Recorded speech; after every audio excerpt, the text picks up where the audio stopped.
Hello my dear student, I hope आप सब बढ़िया होंगे, मस्त होंगे, अपनी पढ़ाई को ईमानदारी के साथ पढ़ रहे होंगे। फ्रेंड्स, आज हम समझेंगे प्रेजेंट टेंस। और प्रेजेंट टेंस में आपको पहले बताया था प्रेजेंट इंडेफिनिट, प्रेजेंट कंटीन्यूअस और प्रेजेंट परफेक्ट और प्रेजेंट परफेक्ट कंटीन्यूअस। आज मैं प्रेजेंट टेंस के कुछ अपवाद बताऊंगा जो कि आपको जानना बहुत ही ज़्यादा इंपॉर्टेंट है, क्योंकि अगर आप इसको नहीं जानेंगे तो जब इंग्लिश की दुनिया में आएंगे अर्थात ट्रांसलेशन करेंगे तो आपको बहुत सारी समस्याएं देखने को मिल सकती है। इस कारण फ्रेंड्स, आज का जो वीडियो होगा बहुत ही ज़्यादा इंपॉर्टेंट होगा। अगर आप लोग चैनल पर नए हैं तो चैनल को लाइक और सब्सक्राइब कर दीजिएगा और आज का वीडियो आप लोग पूरा देखिए, जिससे कि आपको बहुत बिंदास तरीके से चीज़ें समझ में आए। मैं इसको एकदम सरल तरीके से बताऊंगा, इसके अपवाद क्या क्या हो सकते हैं, क्योंकि आप लोग देखते हो is oblique am oblique are का जो यूज होता है प्रेजेंट इंडेफिनिट टेंस में भी होता है। तो आखिर किस सिचुएशन में किस तरीके से होता है, इसको हम बहुत अच्छे तरीके से समझेंगे। चलिए हम वीडियो को शुरू करते हैं, टाइम वेस्ट ना करते हो। तो फ्रेंड्स, आइए हम समझते हैं आखिर क्या होते हैं इसके प्रेजेंट टेंस के अपवाद। तो आखिर क्या होते हैं प्रेजेंट टेंस के अपवाद, बहुत ही सरल तरीके से, ठीक है। तो फ्रेंड्स, आपको पता होगा, हर कोई जानता है, मेरे सुबह ध्यान रखना, अच्छे से समझिएगा बाबू ना। तो मैंने कहा क्या होते हैं प्रेजेंट टेंस, क्या होते हैं प्रेजेंट टेंस, जो प्रेजेंट टेंस होते हैं, ठीक है, प्रेजेंट टेंस होते हैं। मैंने कहा था प्रेजेंट टेंस किसे कहते हैं, आपको बताया था। और प्रेजेंट टेंस के जो प्रकार होते हैं, कितने प्रकार के होते हैं, 4 प्रकार के होते हैं ना, मैंने आपको बताया था बहुत बिंदास तरीके से। मैंने कहा था क्या होते हैं प्रेजेंट इंडेफिनिट होते हैं, ठीक है, और एक क्या होता है प्रेजेंट कंटिन्यूअस होते हैं, एक क्या होते हैं प्रेजेंट परफेक्ट टेंस होते हैं, और एक क्या होते हैं प्रेजेंट परफेक्ट कंटिन्यूअस टेंस होते हैं। ये तो आप जानते हो, ठीक है, यहाँ पे टेंस, यहाँ पे टेंस, ठीक है।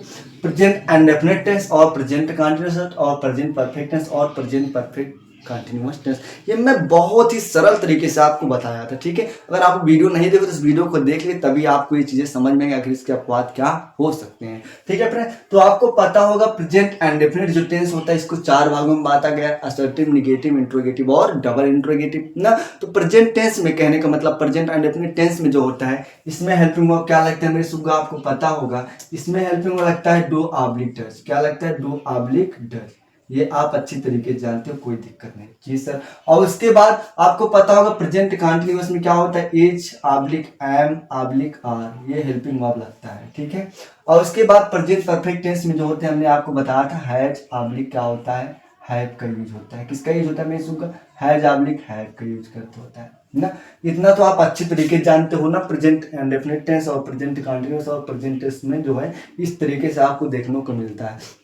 तो मेरे सुगु ये ध्यान रखना, आपको पता होगा इसके डू ऑब्लिक डज के साथ किसका प्रयोग होता है, नॉट का प्रयोग होता है। लेकिन मैं एक ऐसा एग्जांपल बता रहा हूं जिसमें नॉट का प्रयोग डू ऑब्लिक डज के रूप में नहीं होंगे। देखिए, जैसे मैं कह दूं मैं काम करता हूं, क्या मैं लिख देता हूं सेंटेंस, मैं काम करता हूं, ध्यान रखिएगा अच्छे से। और उसके बाद दूसरा मैं सेंटेंस लेता हूं, वह काम करता है। ये बात क्लियर पूछ रही है, जी सर से बोल, ये तो हमारा ये हो गया पहला। और उसके बाद प्रेजेंट कंटीन्यूअस टेंस में आपको पता है is oblique am oblique are का यूज होता है। लेकिन मेरे सुगा प्रेजेंट कंटीन्यूअस टेंस में इज ऑब्लिक एम आर के साथ साथ जो होता है प्रेजेंट इंडेफिनिट टेंस में भी होता है is oblique am oblique are. ये तो प्रेजेंट कंटीन्यूअस में होता ही होता है, लेकिन ये प्रेजेंट इंडेफिनिट टेंस में भी होता है। कैसे होता है मेरे सुगु, मैंने कहा ये इज जो है ऑब्लिक एम है ऑब्लिक आर है, किस में होता है, प्रेजेंट इंडेफिनिट टेंस में भी होता है। और उसको जब हम प्रेजेंट इंडेफिनिट टेंस में यूज होता है तो इसको हम 3 तरीके से नामकरण करते हैं। क्या क्या होता है मेरे सुगु, आपको पता होगा। तो हमने कहा भैया सबसे पहले क्या होता है लिंकिंग वर्ब, जब प्रेजेंट में आएगा तो क्या कहलाएगा, लिंकिंग वर्ब कहलाएगा। क्या कहलाएगा, लिंकिंग वर्ब कहलाएगा। और उसके बाद क्या कहलाएगा, स्टेटिव वर्ब कहलाएगा। क्या कहलाएगा, स्टेटिव वर्ब कहलाएगा, ठीक है। और उसके बाद जब इसमें आएगा कंटिन्यूअस में रहेगा तो क्या कहलाएगा, हेल्पिंग वर्ब कहलाएगा। क्या कहलाएगा, हेल्पिंग वर्ब कहलाएगा। कैसे कहलाएगा मैं इसको, अब देखिए अगर ये is oblique am oblique are का यूज होता है ना, ये प्रेजेंट इंडेफिनिट टेंस में होता है। जब प्रेजेंट इंडेफिनिट टेंस में is oblique am oblique are का यूज होगा तो उसका मतलब क्या क्या हो सकते हैं, लिंकिंग वर्ब हो सकते हैं, स्टेटिव वर्ब हो सकते हैं और हेल्पिंग वर्ब हो सकते हैं। हेल्पिंग वर्ब जब यूज होगा तो मैं सुगु आपको पता होगा ये किसमें होगा, प्रेजेंट कंटीन्यूअस में होगा। अगर हेल्पिंग वर्ब का यूज नहीं होगा तो इसका मतलब प्रेजेंट कंटीन्यूअस नहीं है। देखिए कैसे, अब स्टेटिव वर्ब और लिंकिंग वर्ब और हेल्पिंग वर्ब तीनों में अंतर क्या है, इसको आप बहुत बिंदास तरीके से समझिए। मैंने कहा मैं प्रधान मंत्री हूँ, मैं प्रधानमंत्री हूँ, ठीक है। आपके सामने पहला एग्जाम्पल। और उसके बाद लिख देता हूँ मैं खुश हूँ, मैं खुश हूँ, ठीक है। और उसके बाद तीसरा आप एग्जांपल मैं लेता हूं, मैं काम कर रहा, ठीक है। ये ध्यान रखना, is oblique am oblique are ये प्रेजेंट कंटीन्यूअस साथ साथ प्रेजेंट एंड डेफिनिट टेंस में भी होता है, लेकिन जब प्रेजेंट एंड डेफिनिट टेंस में होता है लिंकिंग वर्ब के रूप में काम करता है, स्टेटिव वर्ब के रूप में काम करता है। ये बात आप अच्छी तरीके से जान लीजिएगा, ठीक है। कैसे, मैं इसको आपको पता, पहले मैं इसको बताता हूँ। देखिए प्रेजेंट एंड डेफिनिट टेंस में आप लोग को पता है, प्रेजेंट एंड डेफिनिट टेंस में जो निगेटिव सेंटेंस होता है, क्या होता है, निगेटिव सेंटेंस होता है। Negative sentence do oblique does का यूज होता है, और उसके साथ में किसका प्रयोग होता है, प्लस करके। इसमें क्या होता है मेरे सुगु, प्लस करके नॉट का भी यूज होता है। क्या होता है, नॉट का यूज होता है। लेकिन मैं जिसका अपवाद बता रहा हूं इसमें नॉट का यूज नहीं होगा। कैसे नहीं होगा मेरे सुगु, आप लोग समझिएगा। मैंने कहा मैं काम करता हूं, मैं काम करता हूं, तो मैं क्या, एक सब्जेक्ट है, और काम हमारा क्या है, यहाँ पे वर्ब है। क्या है मेरे सुगु, काम हमारा क्या है, ऑब्जेक्ट है। और उसके बाद ये हमारा करना क्या है, एक वर्ब है। क्या है, वर्ब है। क्या है, वर्ब है। कैसे पता कि मैंने कहा करता हूं मैं, जो काम है यानी करता हूं मैं, कौन करता है, मैं करता हूं। क्या करता हूं, काम करता हूं। हमको पता है subject verb, verb plus object, इतना चीज हमको मिल गया, ठीक है। अब ध्यान रखना, तो हम क्या करेंगे, जब इसका ट्रांसलेशन करेंगे तो क्या लिखेंगे, आई डू, आई डू। अब डू का मतलब होता है करना, डू का मतलब क्या होता है, करना। यहाँ पे ध्यान रखना, ये जो करना डू शब्द आया है, ये जो है हेल्पिंग रूप में काम नहीं कर रही है, मेन वर्ब के रूप में काम कर रहा है। क्योंकि आपको पता है डू, डिड और डन, डू डिड डन, अर्थात इसका फर्स्ट फॉर्म, सेकंड फॉर्म और थर्ड फॉर्म, तीनों फॉर्म होते हैं। अर्थात ये मेन वर्ब, इसका मतलब क्या होता है, करना। क्या होता है, करना या करो होता है। क्या होता है, करना या करो होता है। तो देखिए यहाँ पे जो डू है ना, ये मेन रूप है, मेन वर्ब का रूप, यानी मेन वर्ब के रूप में काम कर रहा है। डू क्या है, मेन वर्ब के रूप में काम कर रहा है। इस कारण मैंने क्या लिखा, आई डू। अब यहाँ पे निगेटिव वर्ड नहीं, नॉट का प्रयोग नहीं करेंगे। आई डू क्या मेरे सुगा, वर्क। क्या, वर्क। क्या करता हूँ, वर्क करता हूँ। ये तो हमारा हो गया, क्योंकि हमें पता है आई डू वर्क, मैं काम करता हूँ। तो आपका आंसर हो जाएगा, क्या हो जाएगा, आंसर हो जाएगा। ये बात क्लियर कैसे हुआ, हमें पता है जो भैया प्रेजेंट एंड डेफिनिट टेंस होता है ना, इसको मैंने कहा तीन चार प्रकार के, असर्टिव होता है, निगेटिव होता है, इंट्रोगेटिव होता है, और क्या होता है, डबल इंट्रोगेटिव होता है। मैंने कहा भैया अगर ये सेंटेंस हमारे दिए हूँ आया, जिसका मतलब प्रेजेंट इंडिफिनिट है, और प्रेजेंट इंडिफिनिट असर्टिव मैंने दो फार्मूले आपको बताया। देखो कहा सब्जेक्ट, अगर सब्जेक्ट हमारा सिमिलर होता है तो उसके लिए हम क्या लगाते हैं, सब्जेक्ट B1 या ऑब्लिक ES ना, plus object plus other word, ये लगाते हैं जब सब्जेक्ट हमारा सिमिलर होता है तब।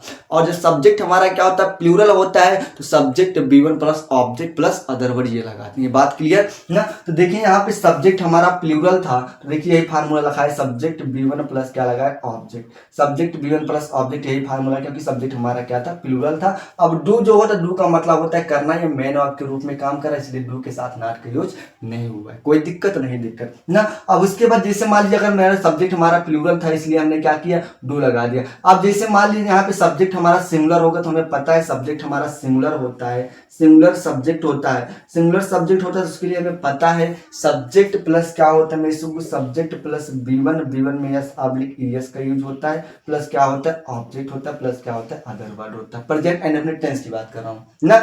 अगर ये होता है तो हमें पता है हमारा क्या है, सब्जेक्ट है, हमारा क्या है, ऑब्जेक्ट है, हमारा क्या है, वर्ब है। तो उसके बाद जब यहाँ पे सब्जेक्ट हमारा सिंगुलर हो गया, लड़का है, तो क्या लिखेंगे, सी लिखेंगे, सी लिखेंगे। अब देखो यहाँ पे करना को इंग्लिश में क्या बोलते हैं, डू बोलते हैं।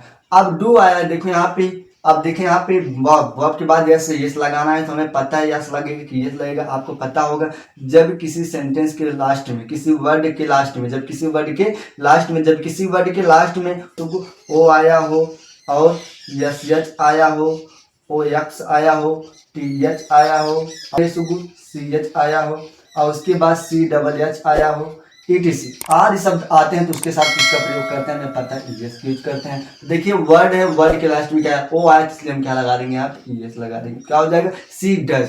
अब डज क्या करती है, ऑब्जेक्ट हमारा क्या, वर्ड, तो क्या लिख देंगे, वर्ड। तो आपका आंसर सी डज वर्ड, ये वह काम करती है। यहाँ पे जो डू शब्द आया, डज शब्द आया, किसके रूप में है, मेन वर्ब के रूप में, इसलिए यहाँ पे ऐसा हो रहा है, ठीक है सुब्बू। यहाँ पे नॉट का यूज नहीं होगा। ये बात क्लियर पूरी तरीके जी सर। ये पहला अपवाद हमारा हो गया प्रेजेंट वाला। अब आप सर बताइए इसका मैंने कहा प्रेजेंट कंटीन्यूअस टेंस, आप भली बात जानते हैं प्रेजेंट कंटीन्यूअस टेंस में is oblique am oblique are के यूज होता है, लेकिन ये जो होता है is oblique am oblique are के यूज किसमें होता है, प्रेजेंट एंड डेफिनिट टेंस के रूप में भी होता है। किसमें होता है, present tense, present indefinite tense में भी होता है। और जब प्रेजेंट एंड डेफिनिट टेंस में is oblique am oblique are के यूज होगा तो लिंकिंग वर्ब बनेगा, तो स्टेटिव वर्ब है तो हेल्पिंग वर्ब। ठीक है, ये बात क्लियर पूरी तरीके जी सर, ध्यान समझिए। जैसे मैं कह दूं मैं प्रधानमंत्री हूं, तो इसका जो ट्रांसलेशन आप करेंगे, देखिए यहाँ पे हूँ आज, इसका मतलब प्रेजेंट इंडेफिनिट, जाहिर सी बात है। जब इसका ट्रांसलेशन करेंगे तो क्या लिखेंगे, आई am, I am, I am a prime, I am a prime minister. क्या लिखते हो, I am a prime minister, ऐसे लिखते हो, कोई दिक्कत नहीं, I am a prime minister ना। तो ध्यान रखना I am a prime minister. उसी प्रकार जब इसका ट्रांसलेशन करते हैं तो मैं खुश हूं तो क्या लिखो, आई एम हैप्पी, ऐसे लिखते हो जी बिल्कुल, आई एम हैप्पी। जब इसको करते हो तो क्या करते हो, I am I am doing, I am doing, क्या doing, work, I am doing work. अब देखिए ध्यान रखना, आई एम यहाँ पे भी आया है, आई एम यहाँ पे भी आया है, आई एम यहाँ पे भी आया है, तीनों एम सेम है, तीनों एम क्या हमें सुबह सेम है, लेकिन यहाँ पे जो एम आया है इसको लिंकिंग वर्ब बोला जाएगा, और यहाँ पे जो एम आया इसको स्टेटिव वर्ब बोला जाएगा, और यहाँ पे जो एम आया इसको क्या बोला जाएगा, हेल्पिंग वर्ब बोला जाएगा। सर लेकिन हम ये कैसे पहचानेंगे कि लिंकिंग वर्ब बोलना है, कैसे पहचानेंगे स्टेटिव वर्ब बोलना है, कैसे पहचानेंगे हेल्पिंग वर्ब बोलना है। मेरे सुबह ध्यान समझिएगा, अगर मैं कह देता हूँ, ध्यान से समझिए, मैंने कह देता हूँ लिंकिंग वर्ब, लिंकिंग वर्ब कब पहचानेंगे, जब एम के बाद, किसके बाद, एम के बाद पद की बात होगी, किसकी बात होगी, मैं सुनूंगा पद की बात होगी। अब देखो प्रधानमंत्री क्या एक पद है, क्या है, पद है, प्रधानमंत्री क्या एक पद है। अगर पद की बात होगी अर्थात एम के बाद पद की बात होगी, मैं क्या हूं, आई एम, मैं हूं क्या, अब प्राइम मिनिस्टर, प्राइम मिनिस्टर क्या एक पद है। अगर पद की बात होगी जो एम होगा ना मेरे सुगु, ये क्या कहलाएगा, लिंकिंग वर्ब कहलाएगा। और टेंस कौन सा, प्रेजेंट एंड डेफिनिट टेंस है, जबकि नियम के अकॉर्डिंग प्रेजेंट कंटीन्यूअस टेंस में ऑब्लिक एम का आर का यूज होता है, लेकिन यहाँ पे प्रेजेंट एंड डेफिनिट टेंस है, लेकिन उसमें भी is oblique am oblique are का यूज हो रहा है, लेकिन कब, जब लिंकिंग वर्ब होगा तब। और लिंकिंग वर्ब कैसे पहचानेंगे, जब कोई पद की बात होगी, तो प्रधानमंत्री क्या एक पद है, इसलिए पद की बात होगी तो यहाँ पे ध्यान रखना है हमारा क्या कहलाएगा, लिंकिंग वर्ब कहलाएगा। ये बात क्लियर पूरी तरीके से, बिल्कुल नहीं दिक्कत, नहीं दिक्कत। अब स्टेटिव वर्ब किसे कहते हैं, स्टेटिव वर्ब का मतलब क्या होता है, स्टेटिव वर्ब किसे कहते हैं, मैं खुश हूं, देखिए आई एम, जो एम आया यहाँ पे क्या कहला रहा है, स्टेटिव वर्ब कहला रहा है। एम जो आया क्या कहला रहा है, स्टेटिव वर्ब कहला रहा है। कैसे कहला रहा है, मैंने कहा जब किसी की पोजीशन बताता है, अर्थात हमारे अंदर की भावनाओं को कोई चीज बताता है, तो वहां पे वो क्या कहलाता है, स्टेटिव वर्ब कहलाता है। जैसे मैं कह दूं मैं खुश हूं ना, मैं क्या हूं, खुश हूं, तो अर्थात मैं कैसा हूं, खुश हूं, तो मेरी पोजीशन क्या है, खुशी की है, तो मैं क्या हूं, खुशी हूं। तो इसका मतलब जो एम शब्द आया है ये हेल्पिंग वर्ब नहीं होगा, ये लिंकिंग वर्ब नहीं होगा, ये क्या कहलाएगा, स्टेटिव वर्ब बताएगा। क्या कहलाएगा, स्टेटिव वर्ब। क्यों, क्योंकि देखो यहाँ पे सब्जेक्ट है, ये हमारा क्या है, मैं सब्जेक्ट हूँ, और ये हमारा क्या है मेरे भैया, स्टेटिव वर्ब है। क्या है, स्टेटिव वर्ब। क्यों है, क्योंकि सब्जेक्ट कैसा है, सब्जेक्ट खुश है, सब्जेक्ट क्या है, खुश है, तो एम जो है किसका प्रयोग हो रहा है, एम जो है किसके रूप में काम कर रहा है, स्टेटिव वर्ब के रूप में काम कर रहा है। ये बात किसी प्रकार से कोई दिक्कत नहीं है। मैं कुछ और एग्जाम्पल लेता हूँ, पहले इतना समझ लीजिए तब ना, कोई दिक्कत है नहीं ना।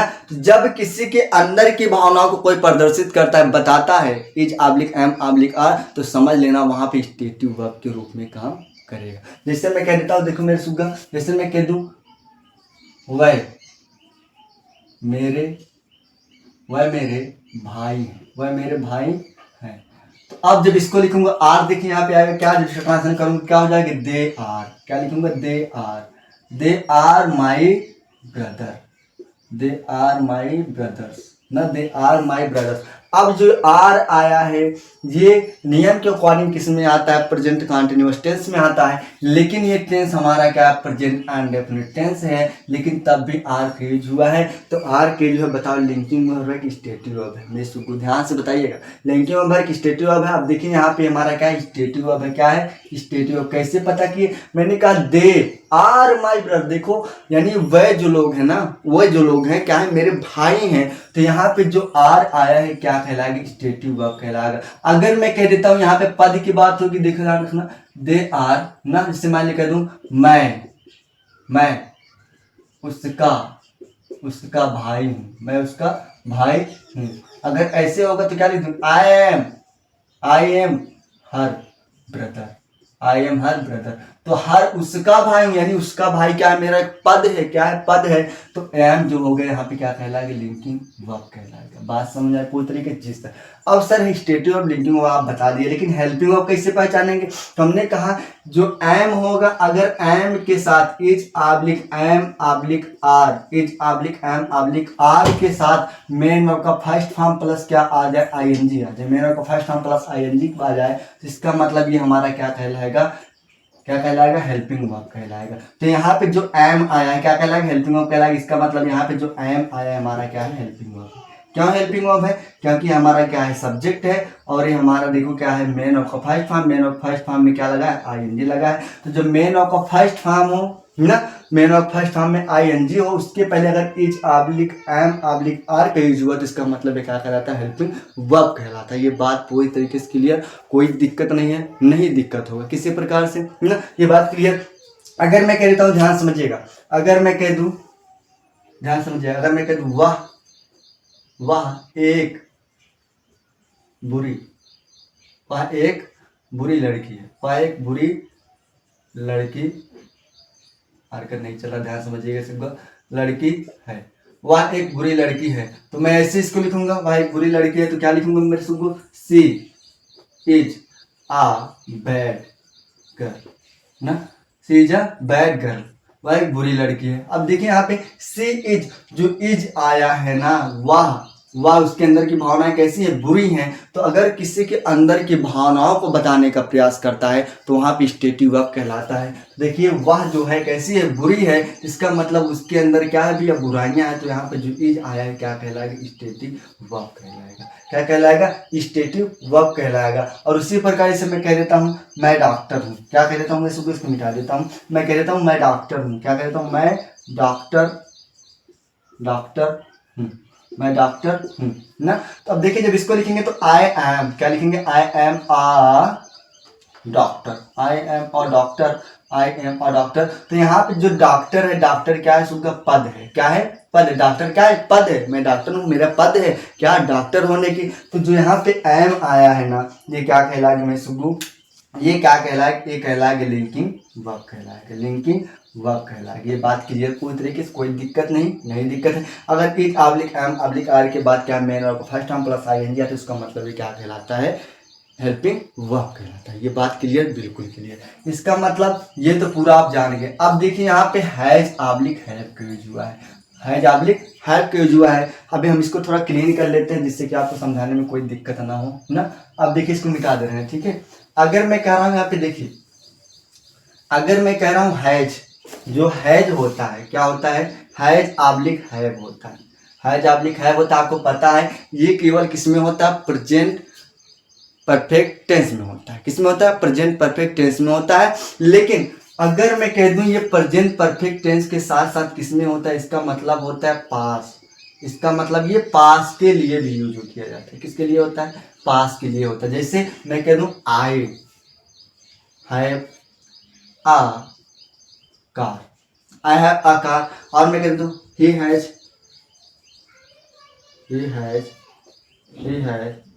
अ pen, he has a pen. अब दोनों का अगर मैं हिंदी देखूंगा तो मेरे पास क्या है, देखो सुबह, मेरे पास गाड़ी या कार, मेरे पास कार है, मेरे पास कार है। और इसमें देखिए उसके पास पेन है, उसके पास पेन है, उसके पास पेन है। अब देखिए सेंस, देखिए ध्यान रखना। अब हैज आब्लिक हैव नियम के अकॉर्डिंग किसमें होता है, प्रेजेंट परफेक्ट टेंस में होता है, प्रेजेंट परफेक्ट टेंस में होता है। लेकिन यहाँ पे है आया है, देखो यहाँ पे है आया है और यहाँ पे चुका चुकी नहीं आया है। तो इसका मतलब जब ऐसे यूज होते हैं हमारा क्या है, प्रेजेंट इंडेफिनिट टेंस है। अगर ये प्रेजेंट इंडेफिनिट टेंस में होगा, किसमें होगा, प्रेजेंट इंडेफिनिट टेंस में होगा ना, तो हैज आब्लिक हैव का जो मतलब होता है क्या होता है, पास के लिए होता है। इसका मतलब क्या जाएगा, आई हैव अ कार, मेरे पास क्या है, कार है।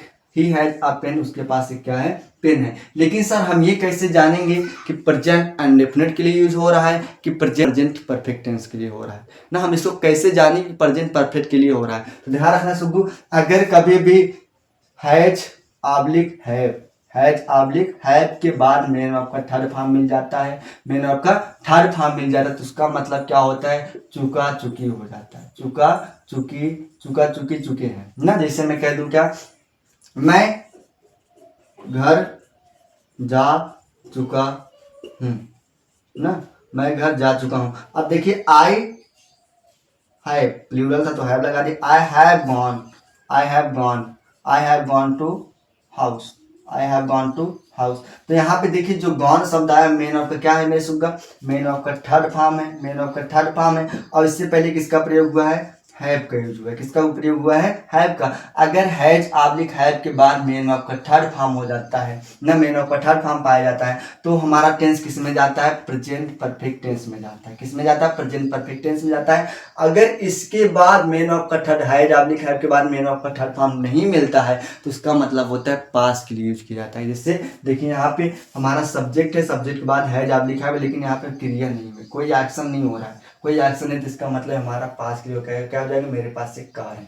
ये क्या है, इसके अपवाद। ये बात समझ गए पूरी तरीके से, किसी प्रकार से कोई डाउट नहीं है, नहीं डाउट है ना। ये तो हमारा हो गया क्लियर पूरी तरीके से। स्टेटिव वर्ब समझ गए, लिंकिंग वर्ब क्या होते हैं, हेल्पिंग वर्ब क्या होते हैं। अगर नहीं समझ आओ बताना सुगो, हम लिंकिंग वर्ब, स्टेटिव वर्ब और हेल्पिंग वर्ब इसके वीडियो में अलग से बना दूंगे, लेकिन आपको एक भी डाउट नहीं होना चाहिए, ठीक है फ्रेंड्स। तो ये बात क्लियर। अभी मैंने आपको बताया था प्रेजेंट एंड डेफिनिट टेंस, ठीक है, ध्यान समझिएगा। इसको मैं क्लियर कर देता हूँ, थोड़ा मिटा देना फ्रेंड्स, आप लोग स्क्रीनशॉट ले लीजिएगा, ठीक है। अब देखिए इसको मैं मिटा दे रहा हूँ। देखिए मैंने आपको बताया था क्या, ध्यान समझिएगा, मैंने आपको बताया था क्या मेरे सुगु, जिन प्रेजेंट इंडेफिनिट की पहचान बताई थी, और प्रेजेंट इंडेफिनिट टेंस की पहचान बताई थी। क्या बताया था, जिन हिंदी वाक्यों के अंत में ता है, क्या बताया था, ता है, ती है और ते हैं ना, इट शब्द आते हैं तो उसे क्या बोलते हैं, प्रेजेंट इंडेफिनिट टेंस बोलते हैं। ये बात क्लियर पूरी तरीके से, जी सर ना। ये बात आप बताए थे, जिन हिंदी वाक्यों के अंत में ता ती ते आते हैं उसे क्या बोलते हैं, प्रेजेंट इंडेफिनिट टेंस बोलते हैं। लेकिन यहाँ पे ये तरीका क्या है, रॉन्ग है, क्या है, गलत है। कैसे गलत है मेरे सुबह, अपवाद की मैं बात कर रहा हूँ, गलत नहीं और नियम पूरा सही है, लेकिन मैं अपवाद की बात कर रहा हूँ। जैसे मैं कह दूं, देखिए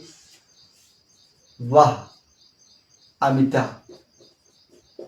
अमिता, वह अमिता ना, और उसके बाद मैं कह देता हूं, मैं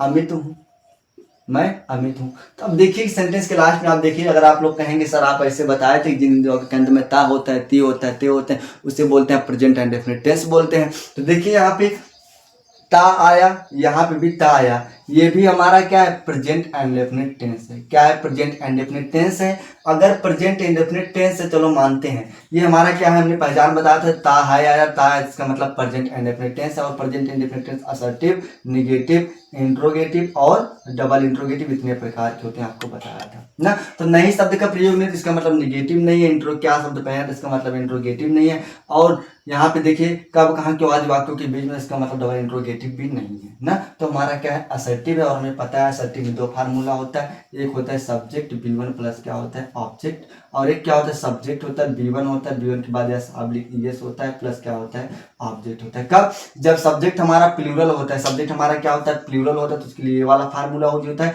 जो सब्जेक्ट हमारा सिंगुलर होता है उसके लिए कौन सा फार्मूला होता है मेरे सुगु, subject B1 S oblique ES plus object plus other word, ये होता है, ये आप जानते हैं। सर ये तो हमारा टेंस कौन सा है, क्या है, प्रेजेंट इंडेफिनिट का, प्रेजेंट इंडेफिनिट का असर्टिव है। क्यों, क्योंकि यहाँ पे ता आया है। लेकिन अब इसका ट्रांसलेशन मैं ऐसे करूंगा, क्या, हे अमित, क्योंकि सब्जेक्ट हमारा क्या है, देखो ही है, सब्जेक्ट हमारा क्या है, ये अभी हमको नहीं पता। अब क्या हम इसको ऐसे लिखेंगे, अमित, अमित लिखेंगे, ये गलत हो जाएगा। क्यों, क्योंकि नियम आप लोग जानते होंगे, आपको मैं बताया था, क्या बताया था, जब सब प्रेजेंट इंडेफिनिट टेंस में होता है, क्या होता है, subject B1 plus yes oblique ES लगता है ना, subject B1 plus yes oblique ES लगता है। सब्जेक्ट हमारा सिंगुलर होता है, तो सब्जेक्ट हमारा सिंगुलर है, तो क्या अब अमित में यहाँ पे ऐसे लिखोगे, अमित लिखोगे, ये गलत हो जाएगा। मैं क्यों गलत हो जाएगा, ध्यान रखना, मैंने कहा था मेन ऑफ का फर्स्ट फॉर्म, देखो मेन ऑफ फर्स्ट फॉर्म उसमें एस, लेकिन यहाँ पे कोई क्रिया नहीं हो रही, एक्टिंग सॉरी एक्शन, यहाँ पे कोई एक्शन नहीं हो रहा है, क्रिया नहीं हो रही है।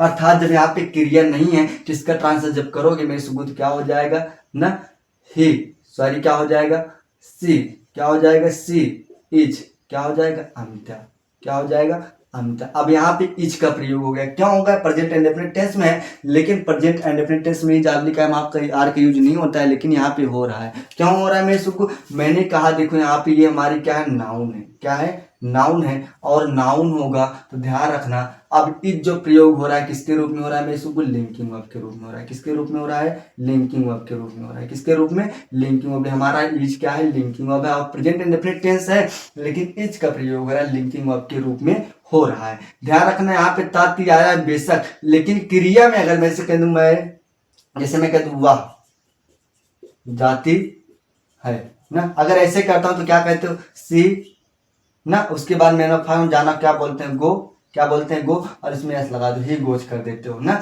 लेकिन जब जाना क्रिया होगी तब ना यहाँ पे एस लगाओगे, लेकिन यहाँ पे देखो क्रिया नहीं है भैया, नाउन है। क्या है, नाउन है, तो इसको आप लिखेंगे सी इज अमिता। तो इज जो है क्या कर रहा है, लिंकिंग वर्ब के रूप में काम कर रहा है। यहाँ पे ता तो आया है, ता तो यहाँ पे भी आया, लेकिन ता से कोई मतलब नहीं है। ये क्या होते हैं, अपवाद होते हैं। इस चीज को आप बिंदास तरीके से जानते रहिएगा, नहीं तो आप गलतियां कर बैठेंगे। ठीक है, उसी प्रकार देखो तब इसको लिखोगे, क्या लिखोगे, आई, क्या लिखोगे, आई, और आई लिखने के बाद आई एम लिखोगे, उसके बाद तब क्या लिखोगे, अमित। अरे सर अमित काहे के लिए लिख रहा है, क्या मैं ऐसे लिख सकता हूँ, आई अमित, आई अमित ऐसे लिख सकता हूँ, आई अमित नहीं सुग्गू। अगर इसको ऐसे लिखेंगे तो ये क्या हो जाएगा, गलत हो जाएगा। क्या हो जाएगा, गलत हो जाएगा। क्यों, क्योंकि मैंने कहा क्रिया में जो होता है सब्जेक्ट प्लस B1 प्लस क्या होता है, ऑब्जेक्ट लगता है मेरा फर्स्ट नाउन, लेकिन यहाँ पे क्रिया नहीं है, क्या है, नाउन है। क्या है, नाउन है। इस कारण जो आई एम यूज हो रहा है किसके रूप में हो रहा है, लिंकिंग वर्ब के रूप में हो रहा है। ये टेंस हमारा प्रेजेंट इंडेफिनिट बेशक है, लेकिन ये क्या है, लिंकिंग वर्ब है। इस कारण समझना जब क्रिया होगी तब उसमें एस ऑब्लिक एस का प्रयोग करेंगे,